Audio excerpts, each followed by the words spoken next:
Samedi, à Paris, alors que des négociations sur l'élimination des déchets plastiques avaient lieu, des lobbyistes de Greenpeace ont dévoilé une œuvre d'art en forme de machine produisant des bouteilles en plastique autour d'un derrick pétrolier. L'artiste canadien Benjamin Von Wang a déclaré que son œuvre de 5 mètres de haut au bord de la Seine montrait le lien entre les combustibles fossiles et la pollution plastique qui pourrait tripler au cours des 4 prochaines décennies.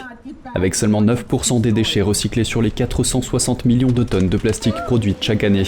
Le comité intergouvernemental de négociation sur la pollution plastique, organisé par les Nations Unies du 29 au 2 juin, vise à conclure un pacte juridiquement contraignant afin d'éliminer davantage de déchets. La ministre des Affaires étrangères Catherine Colonna a déclaré que le sommet viserait à apporter une réponse ambitieuse et rapide au problème du plastique. Si nous n'agissons pas, vous le savez, la pollution plastique triplera dans les 40 prochaines années.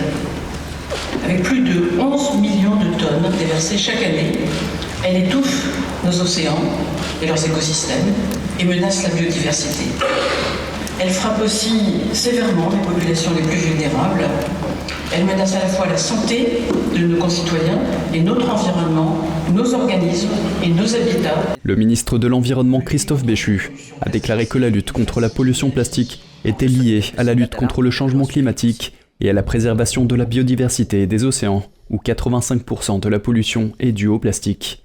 Le programme des Nations Unies pour l'environnement a déclaré ce mois-ci que les pays pourraient réduire la pollution plastique de 80% d'ici à 2040, en utilisant les technologies existantes et en procédant à des changements politiques majeurs.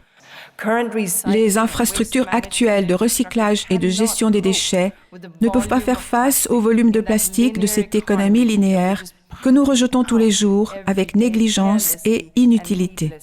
Elles ne pourront jamais faire face à la quantité de plastique qui sort du système. L'actrice hollywoodienne Shailene Woodley s'est jointe à la manifestation de Greenpeace, réclamant un traité mondial fort sur la réduction des plastiques. Beaucoup de gens se disent « Oh, nous recyclons, c'est bon ».